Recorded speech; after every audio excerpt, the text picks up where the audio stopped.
జై శ్రీరామ్. 2025 ఢిల్లీ ఎలక్షన్స్లో బీజేపీ గెలుస్తుందని చెప్పడం జరిగింది. అది ఫిబ్రవరి 8వ తారీఖున అది ప్రూవన్ అయింది. ఆ వీడియో లింక్ అనేది డిస్క్రిప్షన్లో ఇవ్వడం జరుగుతోంది.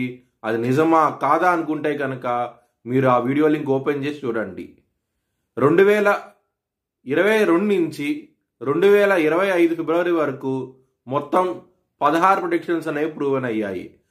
దానికి సంబంధించిన వీడియో లింక్స్ అనేవి కింద డిస్క్రిప్షన్లో ఇవ్వడం జరుగుతోంది. వృశ్చిక రాశికి అధిపతి కుజుడు. వృశ్చిక రాశిలో అనురాధ 4 పాదాలు, జ్యేష్ఠ 4 పాదాలు మరియు విశాఖ 4వ పాదం ఉంటుంది. ఈ నక్షత్రం వాళ్ళందరికీ నేను చెప్పే వార ఫలితాలు వర్తిస్తాయి. ఈ వారంలో లగ్నాధిపతి అయిన కుజుడు కర్కాటక రాశిలో నీచపడ్డాడు.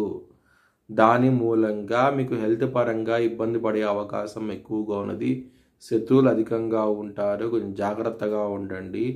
మీరు కాలభైరవ అష్టకాన్ని చదువుకుంటే కనుక శత్రువుల నుంచి విజయం సాధిస్తారు. మీరు చాలా ఆనందంగా ఉంటారు.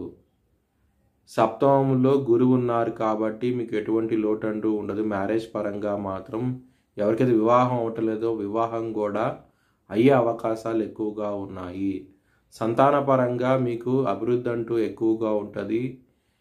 ఎవరికైతే సంతానం లేదో వాళ్ళకి కలిగే అవకాశం ఎక్కువగా ఉన్నది. ఈ వారాంతంలో చాలా ఆనందంగా ఉంటారు. ఒకవేళ మీ జన్మ జాతకంలో కనుక దశలు అంతర్దశలు యోగించకుండా ఉంటే కనుక ఇది వర్తించదు. కుటుంబాధిపతి అయిన గురువు సప్తమంలో ఉన్నప్పుడు కుటుంబ పరంగా మంచి డెవలప్మెంట్స్ అంటూ ఉంటాయి.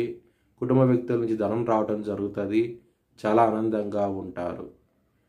కెరియర్ పరంగా మాత్రం ఇబ్బందికరంగా ఉండబోతోంది. చాలా జాగ్రత్తగా ఉండండి. దగ్గర దాకా ప్రమోషన్ వచ్చి వెనక్కి వెళ్ళిపోవడం జరుగుతుంది. మీ బాస్తోనూ మీ మేనేజర్తోనూ ఇబ్బందికరంగా ఉండబోతోంది. కొంచెం జాగ్రత్తగా ఉండండి. ఎవరైనా సరే జాబ్ చేంజ్ అవ్వాలనుకుంటే కనుక ఈ వారం అనేది అంత అనుకూలంగా లేదు. మీకు ఇబ్బంది పడే అవకాశాలు ఎక్కువగా ఉన్నాయి. బిజినెస్ పరంగా మాత్రం పెట్టుబడిని తగ్గించి పెట్టుకోండి. ఇబ్బందికరంగా ఉండదు. బిజినెస్ పరంగా శత్రువులు అధికంగా ఉంటారు. మోసం చేసే అవకాశం ఎక్కువగా ఉంది. బిజినెస్ పరంగా మాత్రం కొంచెం జాగ్రత్త అంటూ ఎక్కువ తీసుకోండి. మీరు హనుమాన్ చాలీసా పారాయణం చేయండి.